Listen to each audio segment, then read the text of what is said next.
What's going on, everybody? Eric Lindquist at Stochastic here on the Odd Chopper channel, coming to you with the first edition of 2024 of Full Slate Lindy's Leans, Likes, and Locks MLB edition. Hit that like button, subscribe button, notification bell. Goes a long way for me on this video. Goes a long way for you. That way you become a prize whenever great content is going live here at our little neck of the YouTube woods. If it is your first time ever joining us or ever finding this channel, first off, hit the subscribe button. Would love to have you here for the entire 2024 MLB season. But this is now my third year doing MLB, Lindy's Leans, Likes, and Locks. I'm Lindy, Eric Lindquist. So that great introduction. I'm a Twins fan. Oh, wouldn't you know? I will have Dodgers hats and other things on from time to time. But either way, friends, it's going to be an amazing electric 2024 MLB season. We unit tracked everything in the Premium Discord last season. Really smash session.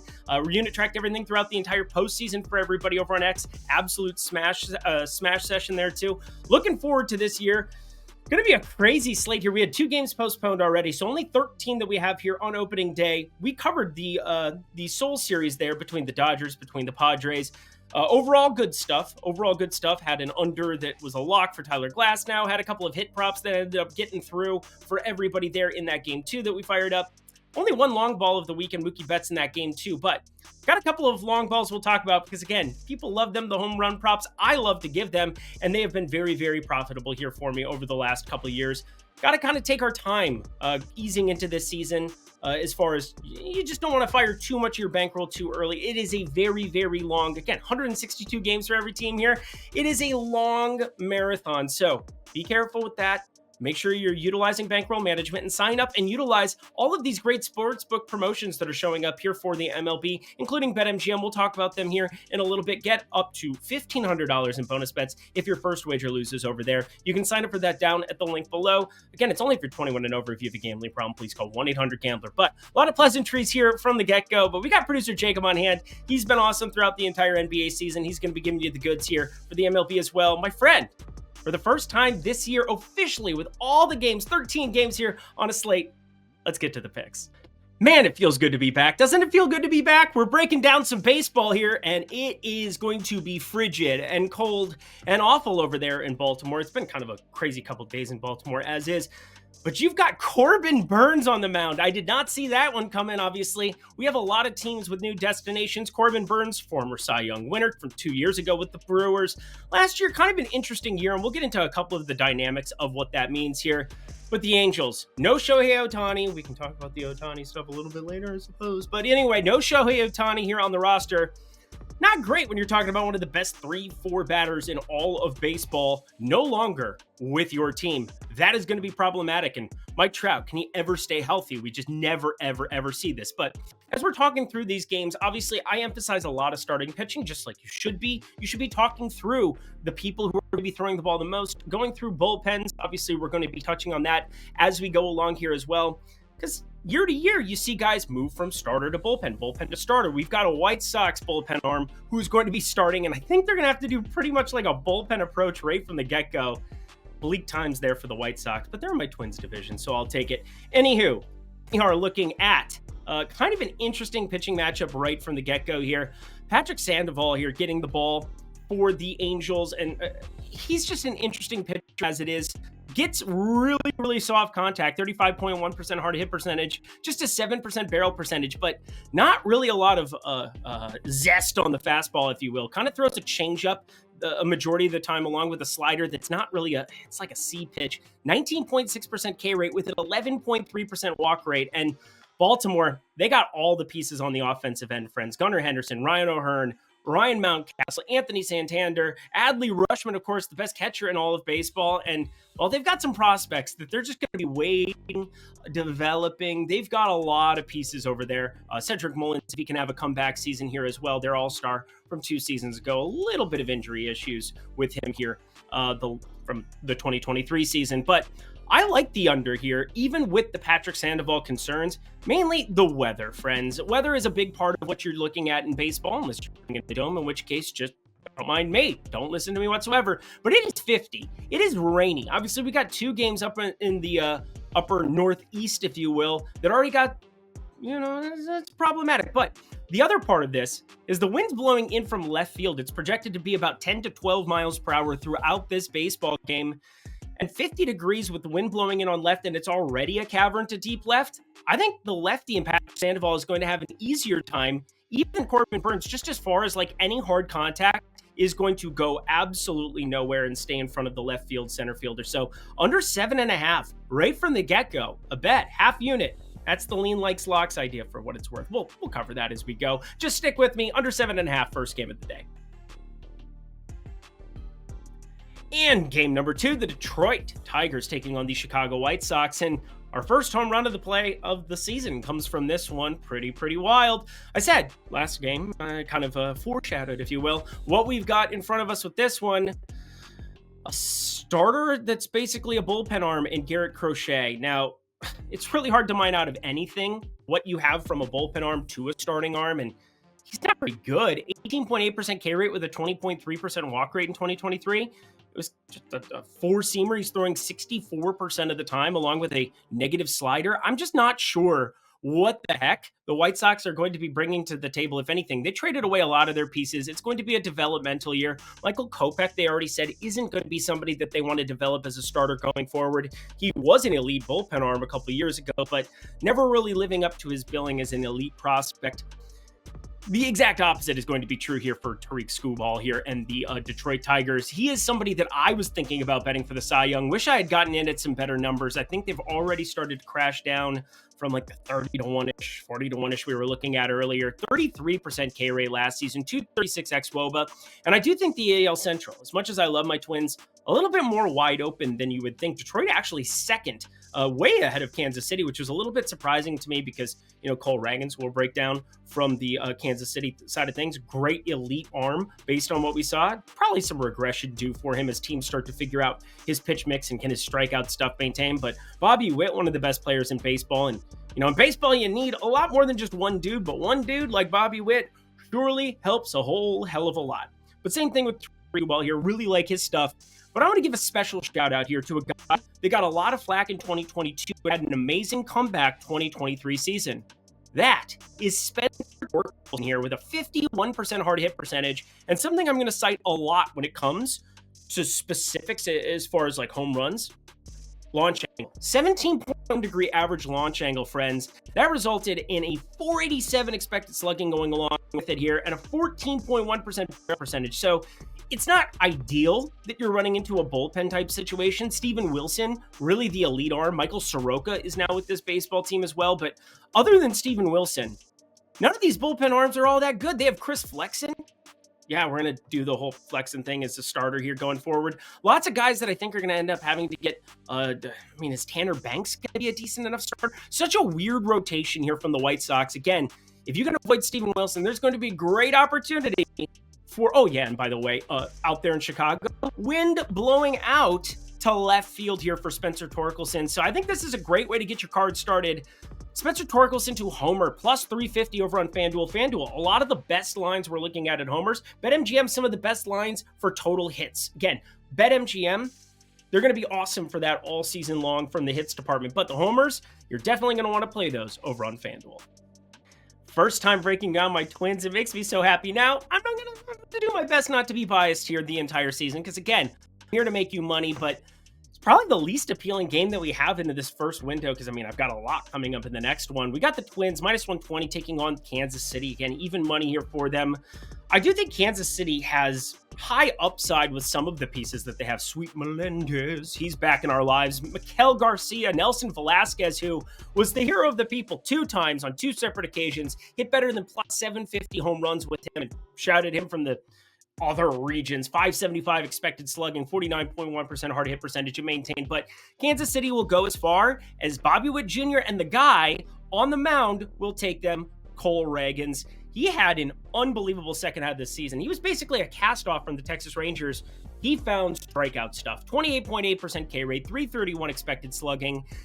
And Pablo Lopez on the other side, he was the ace that the Twins had the entire time. I do find this to be an interesting baseball game where it's 65 degrees in Kansas City, wind is blowing out, but it's kind of a cavern out there in Kauffman, which should help out both of these individuals in a spot that I expect to be pretty competitive and close to a pick'em. So wouldn't you know it, we're not going to be betting it here against Pablo Lopez. 269 xWOBA, really the highlight for him. That's expected weighted on-base average for those keeping track at home. So Pablo Lopez strikes out a lot of dudes, doesn't walk a lot of dudes. Cole Reagan strikes out a lot of dudes, walk rate, it's pretty high there, but the Twins, they love to go out and swing. Now, Carlos Santana added to this lineup is going to bring down the K rate, but Minnesota struck out at the highest rate in the entire AL last season.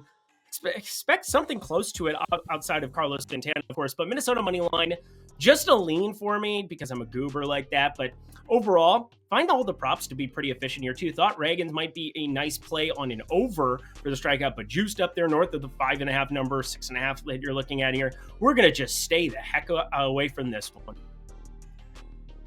Now, the most unexpected thing that I didn't see coming was breaking this one down. Your lock of the day comes right here. The Yankees taking on the Astros. The Astros, we know by now, they dominate the AL West. Now, Seattle has really changed the infrastructure of their baseball team. We'll get into the ins and outs of them later in the program, but like a lot of the moves that they made, it sucks Brian Wu is dinged up for them right now. He's on the 15-day list with elbow inflammation, which is never great to see right at the start of the season, but I digress. We're breaking down this one. And the Yankees, they're going to be running into some issues of their own, but I hope that is not on Thursday. Again, as a Twins fan, ran into the Yankees more than my fair share times in the playoffs. Really, not my organization of choice to cheer for, that is for sure. But they will be on Thursday because I find this line to be a little bit asinine. Let's start on the Yankee side of things because I think there's less concerns that I have for a Nestor Cortes in this situation than what I was expecting coming into this. Now, again, it's early in the season. If there are problems, they can go quickly to bullpen arms. So it is what it is. The Yankees have enough guys in the bullpen year in, year out that can flame throw. Most every team does at this point in time. But specifically, I do think that this is a sneaky, decent spot for Nestor Cortes. Not because, Houston has one of the best lineups in baseball. I'm not saying that, but the main guys, Jordan Alvarez, who could smash against everybody, and Kyle Tucker smashes everybody. Well, Nestor Cortes was pretty elite with a 31.1% K rate against lefties last year and just a .084 xISO. Yes, below the 100 mark of expected ISO against lefties. The two most important bats to get through in this lineup are Jordan Alvarez and Kyle Tucker. Now, that's not to take a lot away from Jose Altuve and Alex Bregman. And also, you got an all-day catcher here now in Yanner Diaz, who has extreme reverse splits. We're talking a guy who's a right-handed bat who smashes righties more so. So maybe that changes as the sample size accumulates beyond just the first year he had in baseball. Pretty decent stuff. Obviously, Martin Maldonado departed, which leads me to the thing that I am the most concerned about for Houston whatsoever. Framber Valdez going to be getting the ball here, and Framber Valdez has had a personal caddy in Martin Maldonado for the last 2 seasons. In fact, only 3 times did he appear in games where you had no Martin Maldonado behind the dish. There were times that he got pinch hit, like we're talking Yanner Diaz last season in the playoffs, the most recent time that we saw him, where Yanner Diaz would pinch hit for Martin Maldonado, not a noted arm, but with his departure, I have concerns about what we see between the rapport between these two.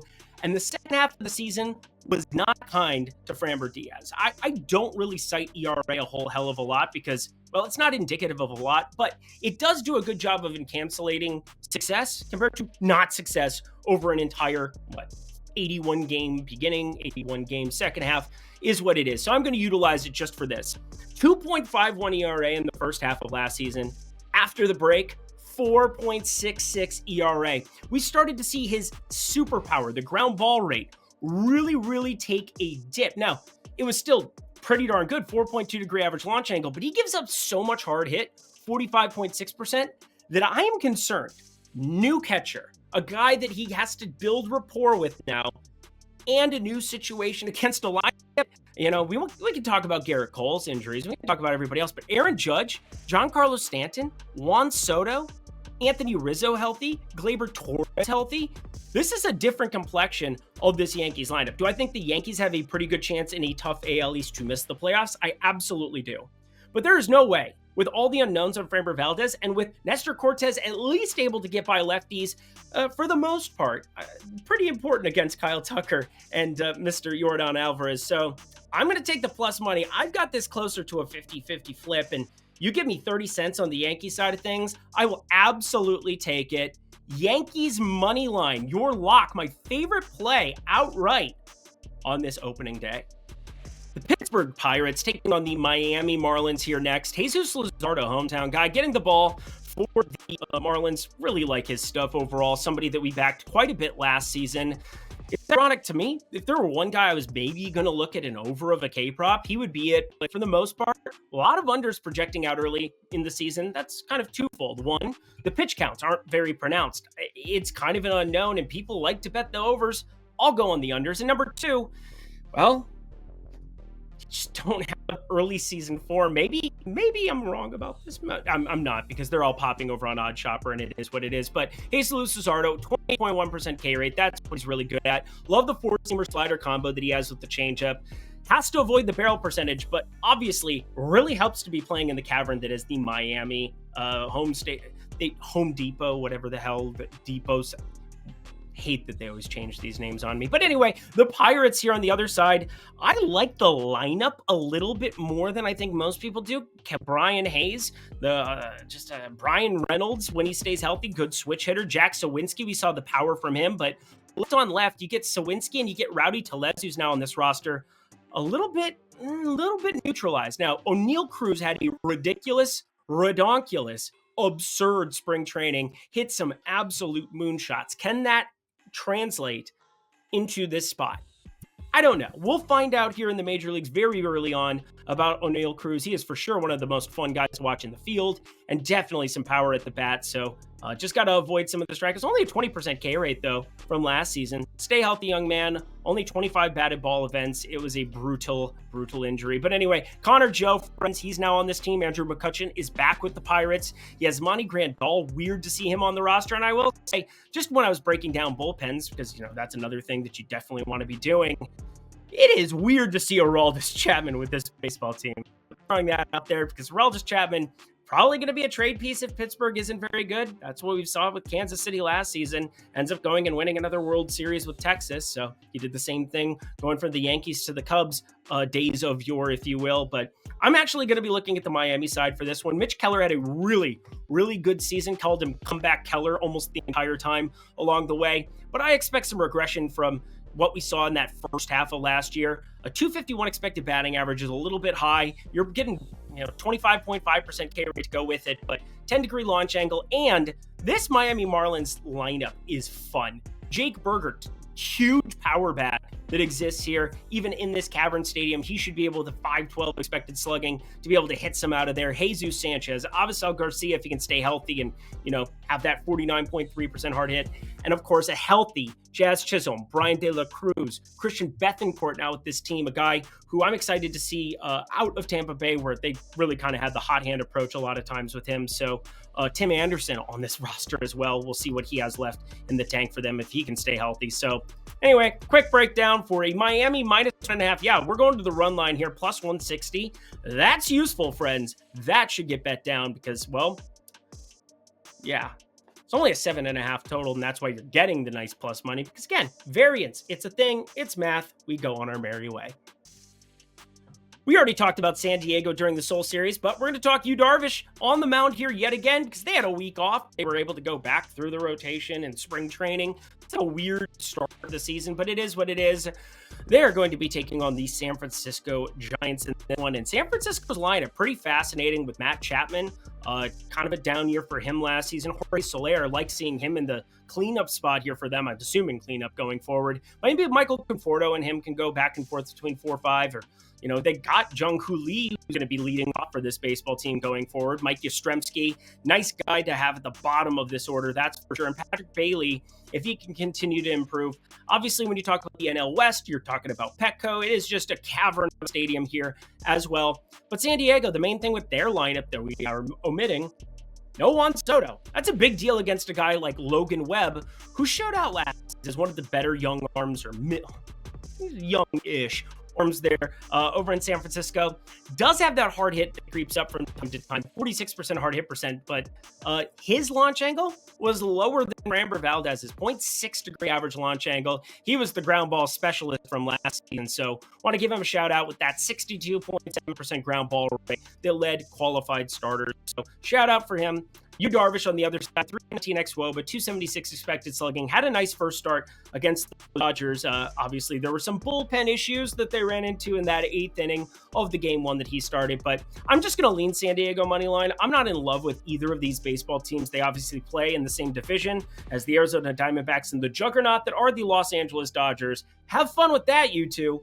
San Diego money line, staying away from this one more than likely. Friends, we got an amazing promo going for opening day. 50% off your first week or month of OS Premium. Use code PLAYBALL at the link below and get that positive EV tool. Get the Fantasy Optimizer if you're playing underdog, prize picks in a non-legal state. Check out everything that we got going here over at Odd Shopper for you. Tons of tools. And then you get the Discord to go with it. My premium betting card, Greg Ehrenberg's betting card, Ben Araza in the college basketball streets is just absolutely smashing in the soccer streets. The guy has just been running amok here of late. The offer, it is done at 1 p.m. tomorrow. Yes, 1 p.m. Pacific, 4 p.m. Eastern time. So you want to get on your horse, or you want to sign up for that. Again, 50% off. It's just $15 for a week. That becomes $7.50 to try it out for your first week. Pretty low barrier of entry. That's basically $1 a day for the first week that you sign up. Come test it out. I bet you'll enjoy what you see because, again, we're going to have a hell of an MLB season. Would love to have you. Alrighty, y'all. Back to the picks. If it ain't broke, don't fix it. St. Louis, well, they got some fixing to do, I suppose. Taking on that juggernaut, the Los Angeles Dodgers, the World Series favorites. I'm going to save a futures bet for you for Friday. I was going to throw it out here on Thursday. It's not from this game for what it's worth, but obviously the Dodgers, the massive World Series favorites here, obviously making sure Shohei Ohtani has everything cleared up and everything. We're not even going to talk about that more than likely. But Freddie Freeman, Mookie Betts, Shohei Ohtani have a 1, 2, 3. Actually, it's Betts, Ohtani, Freeman. We're going to do in that order. And then, of course, on the backside of that, Teoscar Hernandez, somebody that I think is going to be very, very important to this baseball team to kind of hold down that righty spot, because you've got him, you got Will Smith, you got Chris Taylor, who's still with this baseball team, plays a lot of different positions, and Enrique Hernandez, same kind of guy, like a multi-positional individual who can really help out here and there. As for St. Louis, turning of the tide here, we're looking at Ivan Herrera being kind of your everyday catcher, your everyday starter here. Sorry, Wilson Contreras, but Ivan Herrera is going to back him up. That is the whole thing there. But Nolan Gorman, disappointing in a lot of ways. I thought he was going to have an eruption year, but he's had a real big struggle against lefties. Doesn't have that struggle here going up against Tyler Glass now, but want to throw it out there. Alec Burleson, Jordan Walker is somebody that's going to be somebody to keep your eyes on. But the big key to this season, they need Goldschmidt and they need Arenado to be sublime. If they can do that, they have an opportunity in an NL Central that I think is a little bit more wide open. Obviously, the Cubs look pretty damn good. Milwaukee, every single season, but trading away Corbin Burns, not my favorite thing in the entire universe. Again, some smaller markets, you can't pay everybody. The Dodgers paid everybody, though, including Tyler Glasnow, who they acquired from the Tampa Bay Rays. 15% K rate so far this season, but going back to like the 30-ish K rates that he's had over multiple seasons. He's one of the better strikeout pitchers in baseball. Miles Michaelis on the other side, he's not. 16% K rate, 354 xWOBA, but guess what? We can't touch that line. We can't touch that run line. These are things the public is going to jam a lot of Dodger run lines. It's going to be a thing. But I want to at least look at Tyler Glasnow here. He was our lock. We ended up taking the under 5.5 strikeouts. Ends up 7.5 here. Now, part of it is that he ended up going the full 5 innings there over in Seoul. So pitched a little bit more than what I was expecting for a guy. Low 70s pitches, but still, I'm going to cap him off around 80 here. It is a long season. Tyler Glasnow, with the absence of a number of starters, Clayton Kershaw still working back, Walker Buehler still walking back. They're going to need a lot from a Michael Grove or a Bobby Miller, some of the younger arms in this starting rotation. But Tyler Glasnow, Yoshinobu Yamamoto, who we're going to talk about for Friday, they're going to have to do a lot better. They're going to have to just smash. They're going to have to smash is what it comes down to. But I like the under of 7.5 strikeout here. I was working through some of the main numbers for St. Louis. Only one guy that I expect to be in the lineup potentially, and that's Nolan Gorman, who has north of a 25% K rate. Brandon Crawford is an acquisition with this team, but left on left. I don't know if they end up utilizing him. I think Mason Wynn probably starts at short in this spot, but That's a lot of dudes with low strikeout rates that I expect to be in this lineup. Alec Burleson, Brendan Donovan, Nolan Arenado. And yeah, I do expect Nolan Gorman to be in this lineup, higher up that is too, but 32% K rate, we'll see. I'm hoping he's not like batting cleanup or something tomorrow. We shall find out, but 7.5, pretty big number here on Mr. Glass now. We're going a half unit, we're moving on. It's our old friend, Jose Berrios, taking the moon. What am I talking about? I'm not even Canadian. I'm South Dakotan, and then Minnesotan from both my parents and my dad. Oh yeah, Jose Berrios. Who does he play with now? Oh yeah. Oh, that's great, Eric. That's nice. Yeah, he's a Toronto Blue Jay, Dad. We traded him away a couple of years ago, and thank God we did because he's kind of overrated. Anywho, something that's really funny, and this has nothing to do with anything that I do because I'm not a trends guy. I am more of a data-centric guy. But I want to at least throw it out there that for 10 consecutive games that the Blue Jays and the Rays have played, they've gone over. The total has gone way, way over in every one of those 10. I find that to be fascinating. I hope it does it again. I hope we find that again because I have 2 plays that I like. You get 2 for the price of 1 here. You got Jose Berrios on one side and Zach Eflin, who had a revelatory season there with the Tampa Bay Rays. Now, the Tampa Bay Rays always find a way to make their roster look way better than I expected it to. Now, Randy Arozarena, Brandon Lau, those are 2 really good pieces. Yandy Diaz, Josh Lau. You got a number of other pieces here with the Tampa Bay Rays that I'm just not as sure about. Now, Zach Eflin, 270 xWOBA, 26.5% K rate. Tampa Bay, they just know what they're doing with these starters. They feel like they can reinvent the wheel every single year.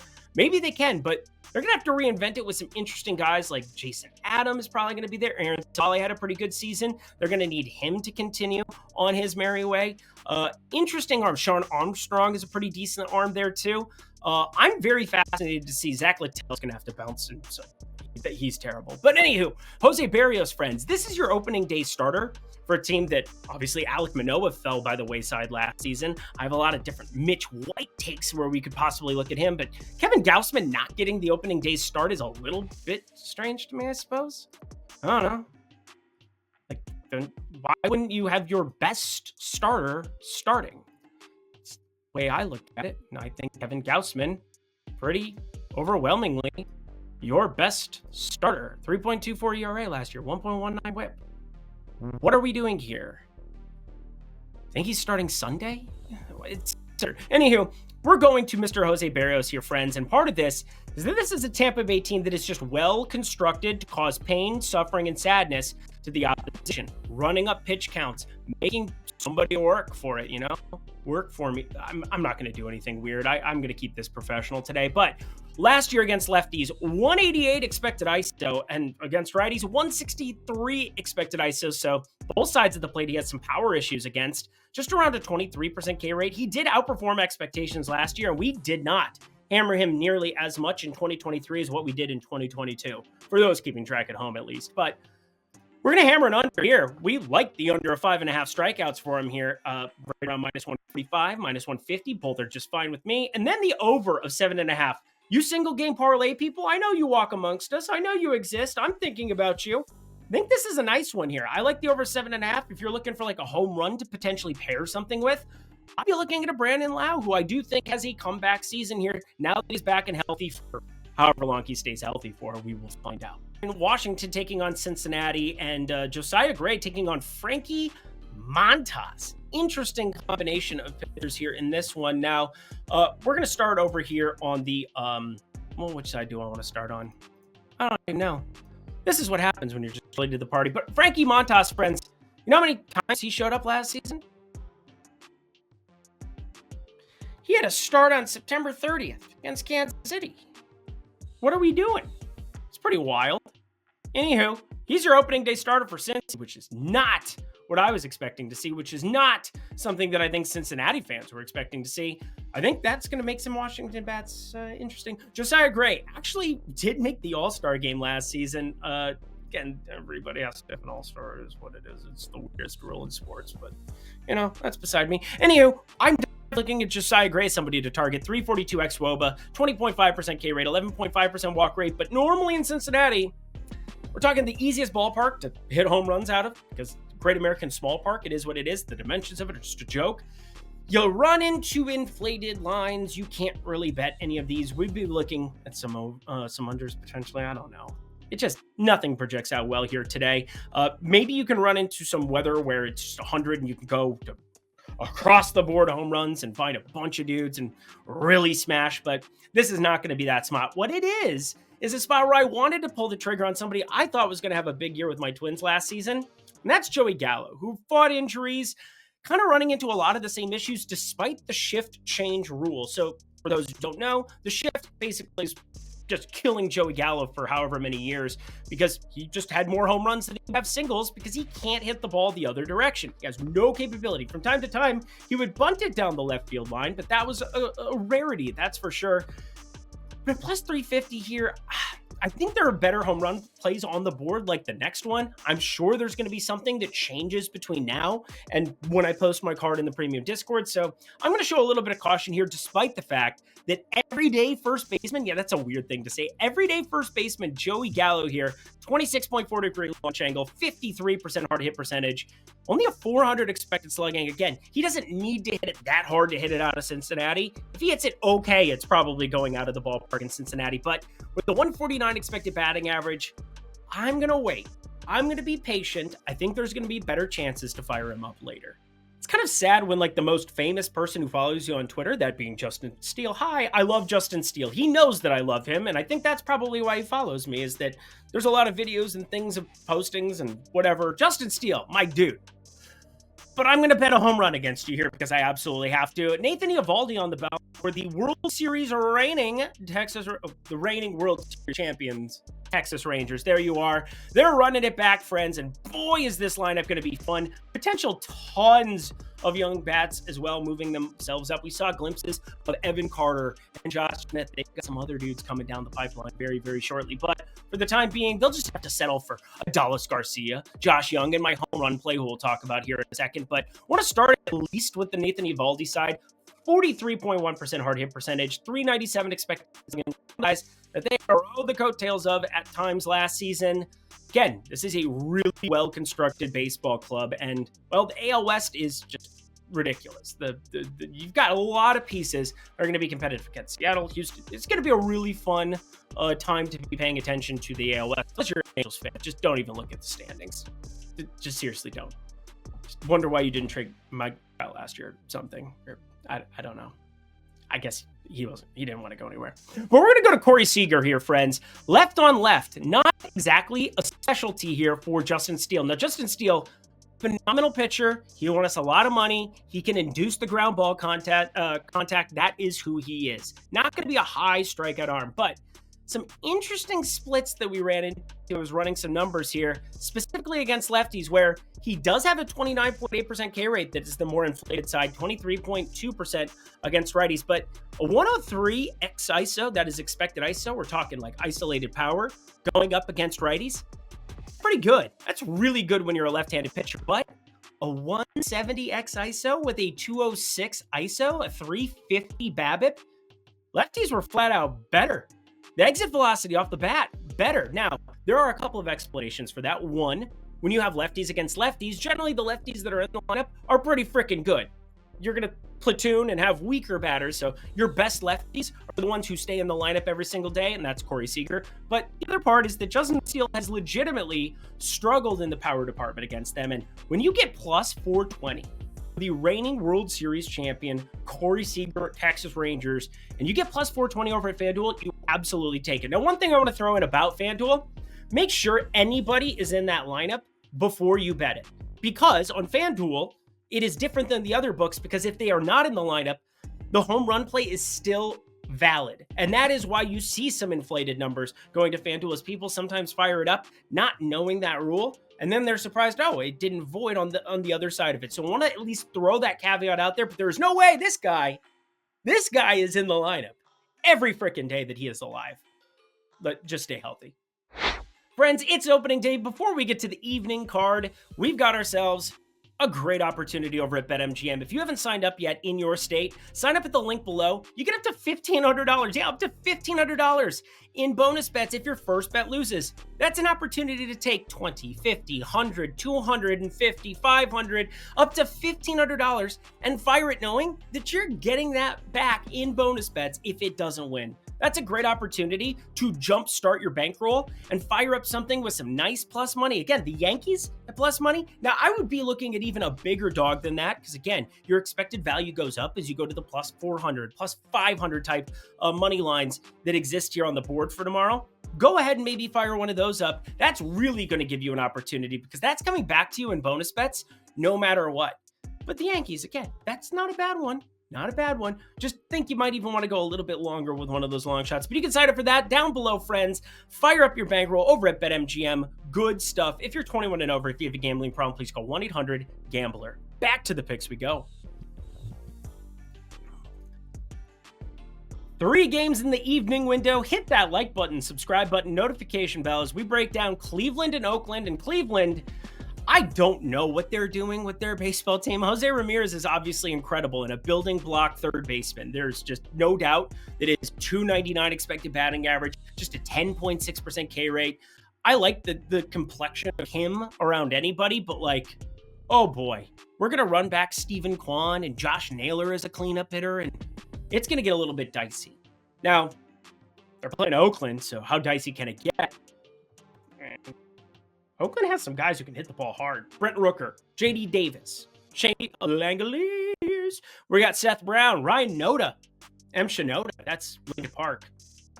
We're not going to cover Lincoln Park. We're going to talk Alex Wood and Shane Bieber here in this one, and I do think there's a little something to mine out of this one, but I haven't fired it up yet. Just going to kind of wait and see if other people want to move this number up a little bit higher. Can it get much higher? But Shane Bieber had a pretty terrible season. But first, Alex Wood, 37.4% hard hit percentage, yay. 17.2% K rate, boo. 5.6% barrel percentage, yay. 331 whoa, boo. These are bad things. Didn't really get a lot of swings and misses. You look at his 46% ground ball rate. Again, it helps to be in the stadium that he will be pitching in here in Oakland. That is useful. That is useful. Also helpful that the other best batter not named Jose Ramirez is probably Josh Naylor, and that's left on left. So useful Milwaukee's. Useful. Kind of a nice spot to walk into. Thought about firing up the plus money, but again, plus 136. Man, I could also just not. But here's what I do think. 6.5 Ks. I know Justin... I almost said Justin Bieber because that's funny. Shane Bieber, 6.5 strikeouts. I'm calling it a lean here for the time being. He had a terrible season last year. Did have a really nice finish to his season, but one start in the Cactus League. And what are we doing? 47.8% hard hit percentage, 284 expected batting average, and just a 20% rate now. Oakland strikes out a ton. Noda, Rooker, Langoliers, J.D. Davis, Zach Geloff if he ends up in there, Lawrence Butler, Seth Brown. These are all dudes with 26.7% K rates or higher. That is not great. So it's kind of like right on the fringe. Probably going to stay off the card, but at least wanted to say that's my favorite one from this one as of now. To 2 baseball teams that I'm very, very intrigued by. Not because I necessarily think Boston's going to be revelatory, but change of destination for Justin Turner. He's now with Toronto, no longer with the Boston Red Sox. They've got some developmental bats, but we'll say there's a guy, Tristan Casas, that I'm pretty high on for this season. He had an unbelievable post-All-Star break last year. Tristan Casas, 500 expected slugging, 46.6% hard hit percentage. We're talking a dude who has crazy power, and oh yeah, he gets protection from Rafael Devers. That is really fun, because Rafael Devers, one of the best bats in baseball, 55% hard hit percentage from the left side, 5 expected slugging, doesn't strike out a whole heck of a lot either here. Masataka Yoshida, hopefully he can continue his progression, never really strikes out, 273 expected batting average. Want to see the power come up a little bit for him here, and we'll see. They've got some interesting pieces that I'm excited to see in the outfield. Willer O'Neal and Wilyer Abreu. I think they're both going to be guys that can kind of rotate in there. I doubt, they just probably... Bobby Dahlbeck's just in the shadow realm, isn't he? Anyway, Seattle, they are really fun to look at. It's so sad to see Mitch Garver. Miss him with my Twins. He won a World Series last year with Texas. I bet he misses them a little bit more at the moment. And then Jorge Polanco, former Twin. Both of them. You surround them with Cal Raleigh, another year for Dominic Canzone, if we can get him progressing in the back half of that lineup. But specifically at the top of this one, Luke Raley, Julio Rodriguez, the absolute freak that is. Mitch Haniger, another year for him. Actually, it's kind of strange. I thought Mitch Haniger was going to leave. Why is Mitch Haniger back in Seattle? I'm so confused. Why is he on my sheet? Oh, yeah. I missed that. Anywho, that's what happens here when you're talking about, like, just nonstop baseball. Fortunately, I don't have a play for this one. It really sucked to not know that and then be like, hey, look at this play that I have from this game that revolves around Mitch Haniger doing something. Actually, it kind of does. Seattle money line is the thing I'm most interested in here. Brian Bayo, a young arm that I've liked at times. He's somebody who can get that ground ball rate up there, 56.3%, but he gives up just hard hit after hard hit from time to time. 44.3% hard hit percentage. Not great, Bob. Not great. Sub 20% K rate. Thought the K rate stuff would come 2 years ago from AAA and progress into the majors. Alas, it really has not. From time to time, it flashes. But Luis Castillo on the other side, I do think that I'm lower on the Seattle pitching staff than most. I've brought that up multiple times in the past, outside of Brian Wu, who I absolutely love and think has electric stuff. But George Kirby, kind of hit and miss. Can kind of live without him. Bryce Miller, don't think he's very good. And Logan Gilbert, I think, is one of the more overrated starters, even though impressed me at the tail end of last season. Did get up to a 24.5% K rate with the 297 xWOBA. But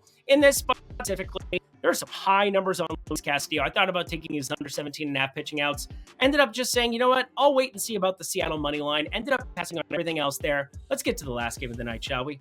And one team that is going to be abysmal, no doubt about it, the Colorado Rockies, taking on the surprise team from last season, the Arizona Diamondbacks. They played some really good baseball come the postseason. It was fun to watch them go toe-to-toe with, the Dodgers, the Phillies. They end up getting the World Series. Alas, didn't get through. But some interesting bats. I think one that will not be in the lineup against Colorado because Kyle Freeland on the mound. He's a lefty. Jock Peterson is now with the Arizona Diamondbacks, which I think was a sneaky good pickup for them. They were missing some of that lefty power. Yeah, lefty power. Not that Dominic Canzone was going to be that dude for them immediately, but Jock Peterson is one of the best lefty power hitters in baseball. You give the protection to guys like Corbin Carroll against righties, and Lourdes Gurriel, against anybody because left or right doesn't really matter. I feel pretty good about the complexion of this team. Randall Grichuk now, Alec Thomas, day-to-day player there, had a pretty decent run there. And then Eugenio Suarez here with Arizona as well. Christian Walker. I just like Arizona again. They're going to be a fun baseball team to track. They have the unfortunate pleasantry of the Dodgers existing, and, it is what it is. But you can overcome a lot with a 1-2 punch come October into, November baseball. And they've got 3 now. Yeah, you heard me. They've got 3 now. 1, Eduardo Rodriguez. We're not going to see here in this spot, but we're talking about somebody who had an amazing season last year. Actually vetoed a trade to the Los Angeles Dodgers, which is wild stuff. Merrill Kelly, amazing stuff. 389 expected slugging. They had glimpses from Brandon Pfaadt too and Tommy Henry from whatever it's worth. But specifically, Zach Gallen is their dude. Gives up tons of hard hit, but in a stadium like Arizona when the roof's closed, doesn't really matter. 46.2% hard hit percentage, 26% K rate, and gets to face Colorado Rockies. Friends, that's useful. However, one thing that I do expect early on is that they're going to once again be very cautious with their main 2 dudes. They have a great bullpen going to Paul Sewald, who ended up being a great pickup for them in hindsight. Again, I wasn't in love with that trade at the get-go, and then they got through the Dodgers, and I'm like, okay, yeah, no, I get it. I can't bet these lines, though, on them. This is just so awful.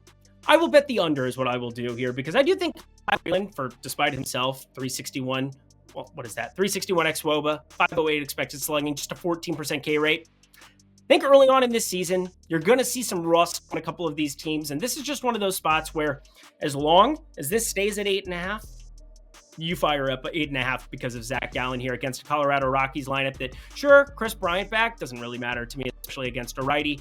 Oh boy. It's going to be a bad year for Colorado. So Zach Gallen, I'm thinking about the under 6.5 Ks because, again, I don't think he's going to find a ton of strikeouts there early on. But under 8.5, definitely the priority play. Let's get out of here. And that does it for the first opening day, well, the only opening day edition of Lindy's Leans, Likes, and Locks. Head to that comment section below. Let me know your favorite plays that exist on the board for this insane 13-gamer to kick off the season. I can't wait to hang out in the premium Discord all day tomorrow. We're going to be betting NBA as well, but we're going to be betting MLB all the live long day, watching baseball the whole day. I can't wait. I'm sure my wife can't either.